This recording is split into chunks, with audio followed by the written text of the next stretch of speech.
आरक्षण पर फिर आर पार, सरकार नया विधेयक लाने को तैयार, विधानसभा के विशेष सत्र की तैयारी, आरक्षण पर सियासत भी जारी। छत्तीसगढ़ में 2023 के चुनाव से पहले फिर आरक्षण का मुद्दा गर्माता दिख रहा है।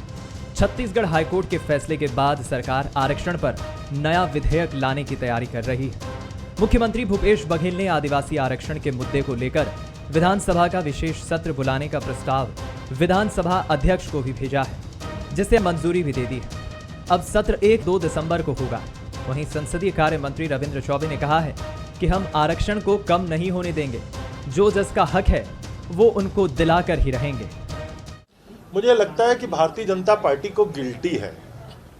उच्च न्यायालय में वो आरक्षण के पक्ष में सही दस्तावेज प्रस्तुत कर नहीं पाई है, इसलिए वो गिल्टी को दूर करने के लिए इस प्रकार से आडंबर कर रही है। 15 साल उनको जो करना था उन्होंने कर लिया, लोग समझते हैं इस बात को। और आदरणीय मुख्यमंत्री भूपेश बघेल जी ने कहा है, हम किसी भी प्रकार उन वर्गों के आरक्षण में कमी नहीं होने देंगे, चाहे सरकार को इसके लिए जो भी करना पड़े। प्रदेश में आदिवासियों के लिए 29 सीटें आरक्षित हैं और यही वजह है कि अगले साल चुनाव से पहले आदिवासियों को लुभाने के लिए कांग्रेस और बीजेपी कोई कोर कसर नहीं छोड़ना चाहती। हालांकि विशेष सत्र बुलाने को लेकर बीजेपी का कहना है कि कांग्रेस सरकार अध्यादेश लाए, विशेष सत्र बुलाए जाने का कोई मतलब नहीं है। ये विशेष सत्र बुलाने की जरूरत क्या है? सत्र में वही निर्णय होगा जो पहले हो चुका है, एक बार विधानसभा में दोबारा निर्णय हो जाएगा। आप तो अध्यादेश जारी करिए और बोलिए कि हम इसको लागू करेंगे। बिलासपुर हाईकोर्ट ने 19 सितंबर को 58% आरक्षण को असंवैधानिक करार देते हुए इसे रद्द कर दिया था। इसके बाद एसटी आरक्षण को 32 से घटाकर 20% कर दिया गया, तो एससी के लिए आरक्षण 16 से 12% हो गया और ओबीसी के लिए 14% आरक्षण रखा गया। ऐसे में अब कांग्रेस बीजेपी की बेचैनी को समझना मुश्किल नहीं है। कुलेश्वर पांडे, बंसल न्यूज, रायपुर। नमस्कार, मैं हूं दीपक मिश्रा और छत्तीसगढ़ आज का हमारा मुद्दा है आदिवासी पर आर पार। छत्तीसगढ़ में आदिवासियों को लुभाने बीजेपी और कांग्रेस दोनों ही जुटी हुई है। हाईकोर्ट के फैसले के बाद अब आरक्षण के मुद्दे पर सरकार ने विशेष सत्र बुलाया है, जिसमें सरकार नया विधेयक ला सकती है। हालांकि बीजेपी का कहना है कि सत्र बुलाने से कुछ नहीं होगा, सरकार को अध्यादेश लाना चाहिए। तो करेंगे चर्चा आज इसी विषय पर जो हो रही है आदिवासियों को लेकर आरक्षण के मसले पर सियासत। जल्दी से मिलिए उन मेहमानों से जो हमारे साथ जुड़ रहे हैं आज की इस चर्चा में।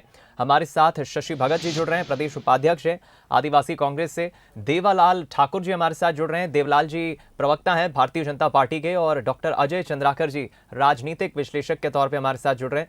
आप तीनों पैनलिस्ट का बहुत स्वागत है। सबसे पहले चर्चा की शुरुआत ओपनिंग कमेंट लेके मैं करूंगा डॉक्टर अजय चंद्राकर आपसे। जिस तरह से आप देख रहे हैं छत्तीसगढ़ की सियासत में इन दिनों आदिवासी का आरक्षण जमकर गूंज रहा है। विपक्ष जहां इसे मुद्दा बनाकर सरकार को घेर रही है, तो सरकार की तरफ से भी लगातार ये बयान आ रहे हैं कि हम आदिवासियों का आरक्षण कम करने के पक्ष में कतई नहीं है, इसके लिए हम लड़ाई लड़ेंगे। लेकिन आदिवासी भी कहीं ना कहीं मुखर और नाराज भूपेश सरकार से नजर आते हैं। क्या मानकर चल रहे हैं आप? विशेष सत्र लाने की सरकार जो बात कह रही है, विपक्ष कह रहा है कि आप तो साहब अध्यादेश ले आते तो ज्यादा बेहतर होगा, विशेष सत्र में होना कुछ नहीं है। जो आपका पहले से एक मंथन है, जो विचार है, उसी को आप विशेष सत्र में आगे बढ़ाएंगे, क्या कहेंगे? देखिए दीपक जी, छत्तीसगढ़ की महामहिम राज्यपाल जी कुछ समय पहले जो स्टेटमेंट दी थी, वो चाहती थी कि विधानसभा का एक विशेष सत्र बुलाया जाए और भूपेश सरकार इसको स्वीकार कर लिया। और देखिए, अध्यादेश तो सिर्फ 6 महीने के लिए होता है। अध्यादेश को 6 महीने के अंदर अगर विधेयक नहीं लाया गया तो फिर ला सकते हैं, लेकिन मामला इतना पेचीदा है, ये इसके बुनियाद में जाने के लिए विधेयक लाना सर्वश्रेष्ठ निर्णय है। अब विधेयक छत्तीसगढ़ के विधानसभा में पारित होगा और यहाँ पर एक संभावना बनती है। इंदिरा साहनी जजमेंट में 3 बात प्रमुख रूप से कही गई है दीपक जी। पहली बात है कि 27% ओबीसी आरक्षण को मान्यता दी गई। दूसरा, 49.5% आरक्षण मतलब 50% से ऊपर ना हो। लेकिन तीसरा जो है, बारीकी से जब इंदिरा साहनी जो जजमेंट था उसको पढ़ते हैं तो उसमें यह है कि कोई भी राज्य जेन्युइन ढंग से पर्याप्त आंकड़ों के अनुसार अगर कोई विचार रखती है तो 50% आरक्षण को बढ़ाया जा सकता है। तो इसके लिए सदन में सर्वसम्मति से न सही बहस के बाद अगर बहुमत से भी विधेयक पारित हो जाता है और आशा करते हैं कि सर्वसम्मति से पारित होगा, तो वो निश्चित रूप से इंदिरा साहनी केस में जजमेंट में जो तीसरा पॉइंट है महत्वपूर्ण है उसके अनुकूल हो जाएगा और छत्तीसगढ़ के आदिवासी भाइयों के लिए, एससी समुदाय के भाइयों के लिए, ओबीसी समुदाय के भाइयों के लिए एक फ्रूटफुल निर्णय हो सकता है। दीपक जी, चलिए, बिल्कुल ठीक कहा आपने। डॉक्टर अजय की बात को ही मैं आगे बढ़ाकर चलता हूं शशि भगत जी के पास। शशि जी, बड़ा सीधा सा मेरा सवाल है, क्योंकि विपक्ष अगर ये कहे तो बात समझ आती है कि सरकार शायद आरक्षण देने के पक्ष में नहीं है, आदिवासियों का हित नहीं चाहती है सरकार। लेकिन बीते दिनों जो तस्वीरें प्रदेश के अलग अलग जगहों से आई है, जब आदिवासी समाज सड़क पर आ जाता है, सरकार के खिलाफ नाराजगी व्यक्त करता है और ये कहता है कि सरकार नहीं चाहती आदिवासी आरक्षण आगे बढ़े या सरकार उस ढंग से पैरवी नहीं कर रही है जिस ढंग से करना चाहिए। सरकार की मंशा क्या है? आप आदिवासी समुदाय को बेहतर देखते हैं, प्रदेश उपाध्यक्ष हैं। सरकार की मंशा और आरक्षण के इस मसले पर क्या कहेंगे?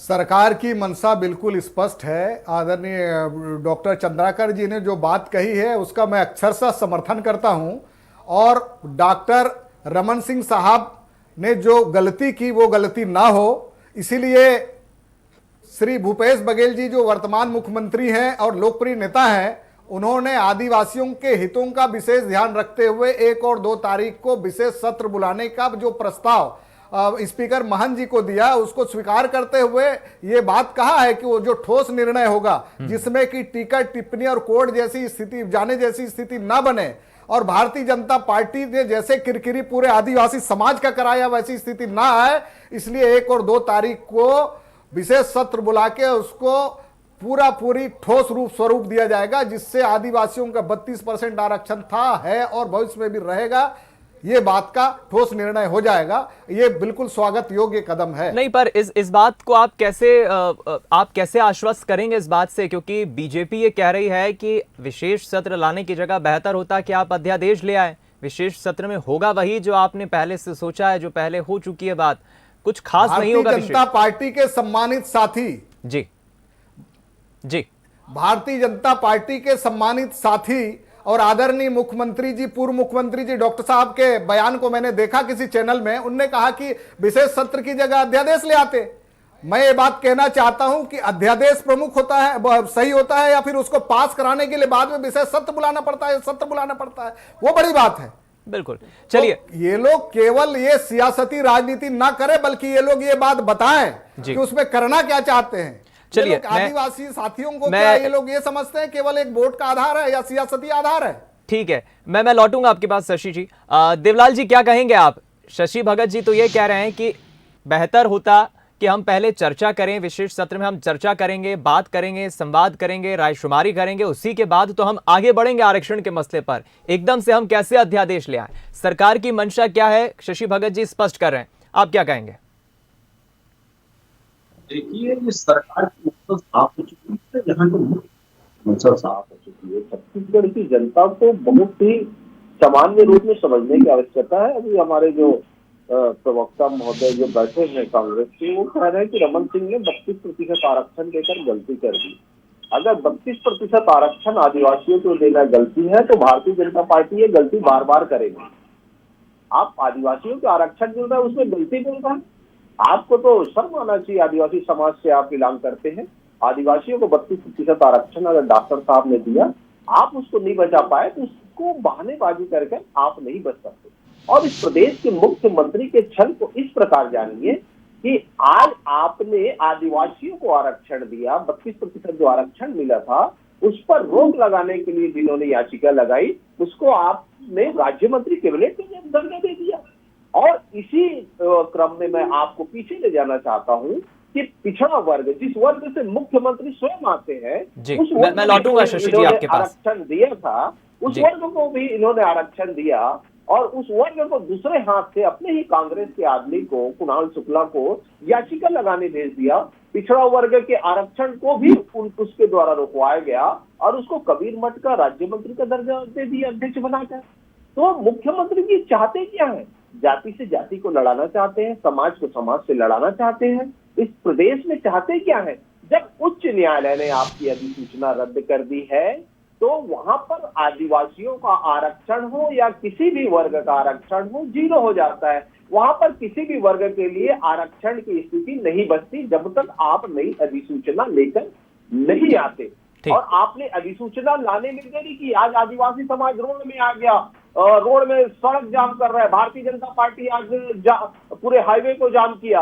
आज आपको लगने लगा कि समाज पूरा रोड में है। और उससे भी महत्वपूर्ण बात यह है कि आपके सर में उपचुनाव आ गया जनजाति क्षेत्र में, इसलिए यहाँ पर हमारे यहाँ के जो से लेकर 2012 तक आपने आदिवासियों को आरक्षण से वंचित रखा। आदिवासियों की बात को सुनने की साहनी के मामले को आपने पढ़े बगैर 58% आरक्षण दिया। यदि आपने 58% आरक्षण एक करके शशि जी मैं आ रहा हूँ आपके पास, ठाकुर जी को अपनी बात करने दीजिए, मैं आ रहा हूँ आपके पास। सुन तो लीजिए, आप इतनी जल्दी उत्तेजित हो रहे हैं, उतने उत्तेजना आप अपने मुख्यमंत्री के लिए दिखाइए जो आदिवासियों का आरक्षण समाप्त कर दिया है, तो ज्यादा अच्छा होगा। आज इस मुख्यमंत्री ने किया क्या है कि इतनी देरी लगा दी अधिसूचना या सत्र बुलाने में कि आदिवासी समाज में स्वयं देखा राज्यपाल महोदय से मिलने के लिए कि यहाँ के जो सरकार है वो कुछ नहीं कर रही है। आखिर आपको किसके कहने पर ये कदम उठाना पड़ा कि हम लोग के जो संरक्षक हैं, जो स्वयं आदिवासी समाज से हैं, राज्यपाल महोदय, उसका तो मैं आदिवासी समाज की ओर से जितना धन्यवाद देना चाहिए वो कम होगा कि उसने अपनी सामाजिक, नैतिक और जो जिस पद में है उसका पूरा काम करते हुए उन्होंने हमारे समाज के लिए जो कार्य किया है वो बहुत ही अनुकरणीय है। ठीक। और ऐसे लोगों का हमारे समाज में बहुत जरूरत भी है जो आदिवासियों के दुख दर्द को समझे। और इस प्रदेश के मुख्यमंत्री को चाहिए कि समाज को समाज से न लड़ाए, जाति को जाति से न लड़ाए। ठीक। और मैं लौटूंगा ठाकुर जी, लौटूंगा आपके पास। शशि जी अब बोलिए आप जी।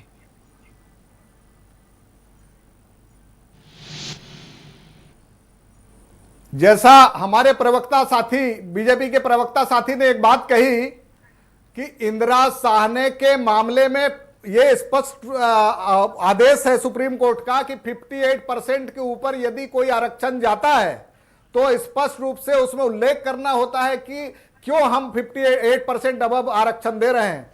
क्या ननकी राम जी कंवर की रिपोर्ट सार्वजनिक होने के भय से ये लोग विशेष सत्र का विरोध कर रहे हैं? आपको स्पष्ट बता दें, हम सारे व्यूअर्स को बता देना चाहते हो, आदिवासी समाज के लोग इस बात पर जागरूक हो गए हैं कि 58% जो 8% अबव है उसकी जानकारी या फिर उसके लिए ऑथेंटिक कोई जानकारी कोर्ट में इनने पेश क्यों नहीं किया।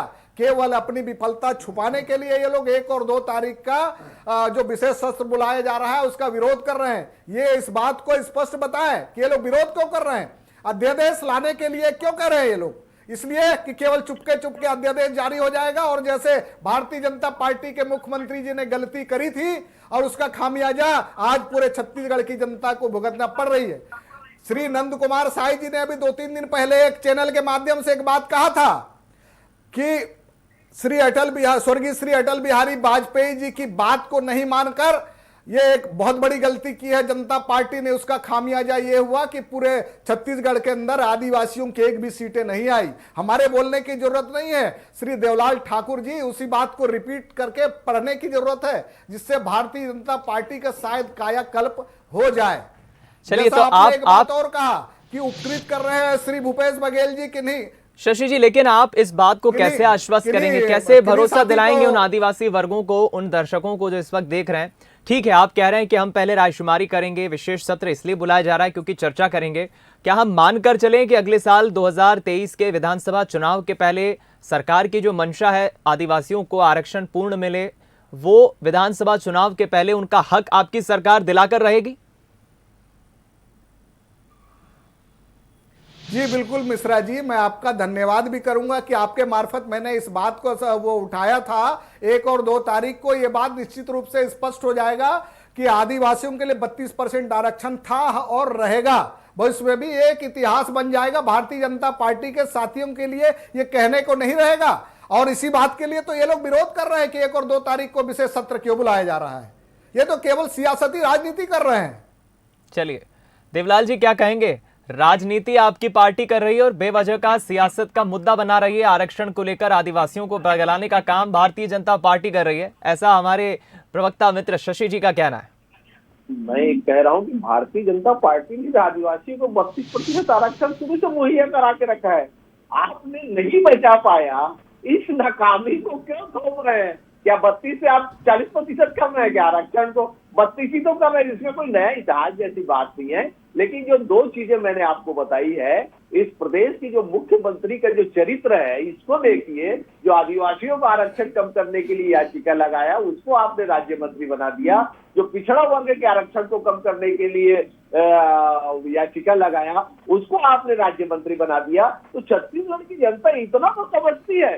देवलाल जी, मैं आपसे निवेदन करना चाहता हूँ, क्या जिसके विषय में भी आप बात बोल रहे हैं कि उनने आरक्षण के खिलाफ उनने आवेदन लगाया, आप मुझे ये बता दें या फिर आप इस मसले को सार्वजनिक कर दें, उसका क्या वकालतनामा आपके पास रखा हुआ है?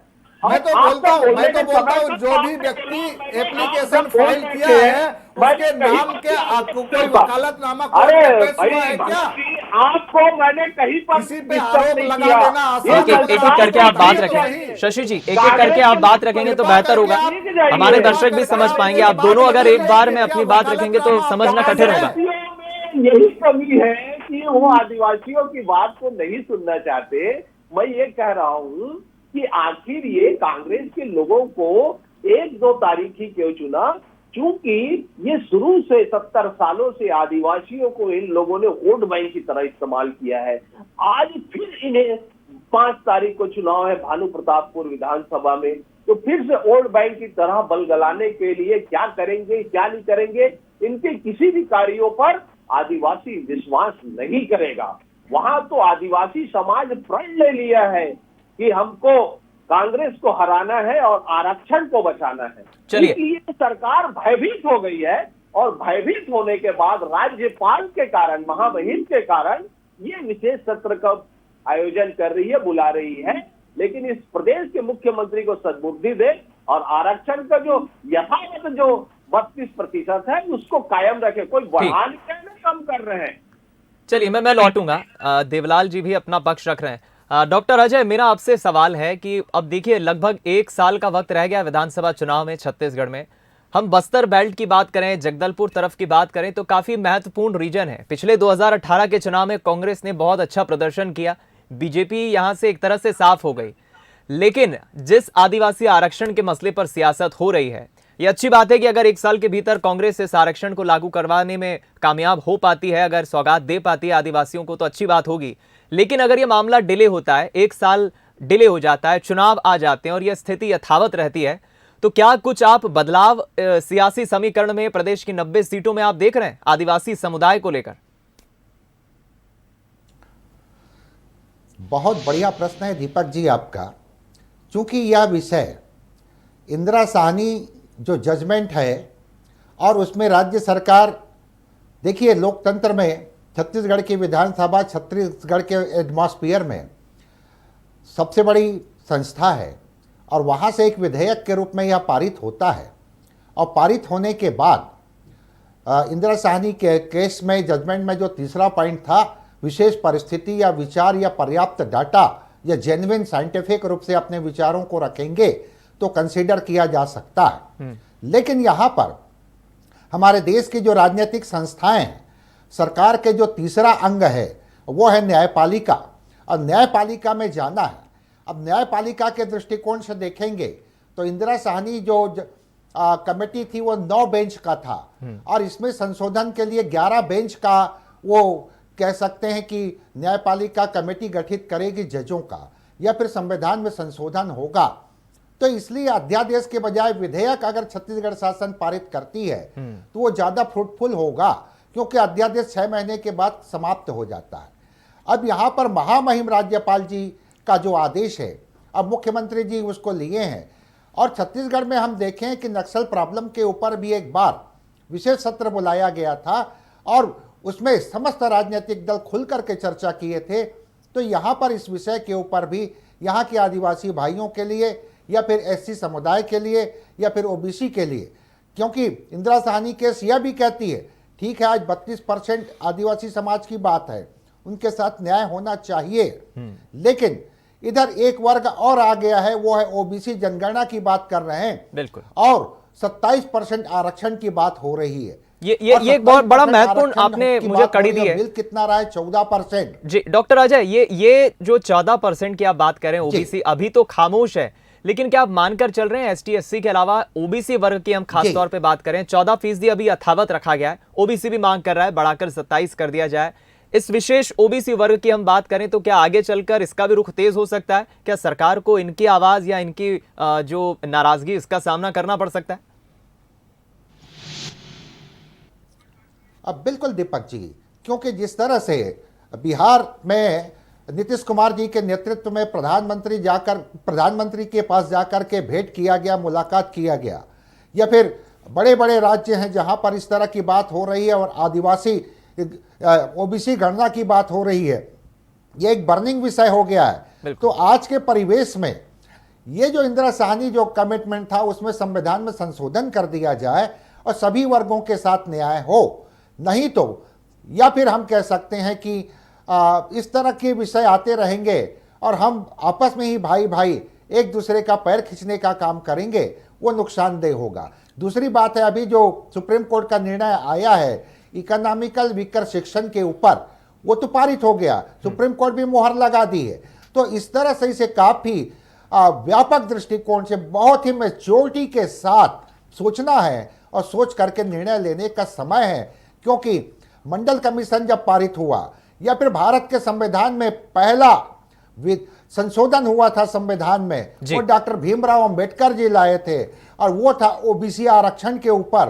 तो ये काफी व्यापक विषय है, हड़बड़ी में ना सही, विधिवत रूप से विधि के शासन के अनुसार इसमें आगे बढ़ने की आवश्यकता है, छत्तीसगढ़ ही नहीं पूरे देश को। दीपक जी बिल्कुल ठीक है आपने डॉक्टर अजय, मैं समझता हूं काफी व्यापक और एक महत्वपूर्ण ये विषय है। सरकार इस पर आगे चलकर किस तरह से कदम रखती है, क्या फैसला रखती है और एक साल के भीतर इस आरक्षण के मसले पर क्या फैसला आता है, ये देखना बड़ा दिलचस्प होगा। मैं हमारे दोनों मेहमानों से, खासतौर पर शशि जी और देवलाल जी से क्षमा चाहूंगा क्योंकि मैं एक एक टिप्पणी लेना चाह रहा था, लेकिन अब चूंकि समय की कमी है इसलिए मैं इस चर्चा को आगे नहीं बढ़ा पाऊंगा। आप तीनों पैनलिस्ट का इस चर्चा में शामिल होने के लिए बहुत शुक्रिया। और अब 1 साल का वक्त रह गया है, उसके पहले क्या सरकार इस आरक्षण को पूरा करा पाती है, क्या 58% तक ले जा पाती है, या फिर समय लगेगा और बीजेपी को मौका मिलेगा इस मसले को नए सिरे से उठाकर विधानसभा चुनाव में जीतने के लिए? क्या एक हथकंडा बन पाएगा आरक्षण का मसला? ये महत्वपूर्ण विषय। आज की चर्चा में फिलहाल इतना ही, दीजिए इजाजत, नमस्कार।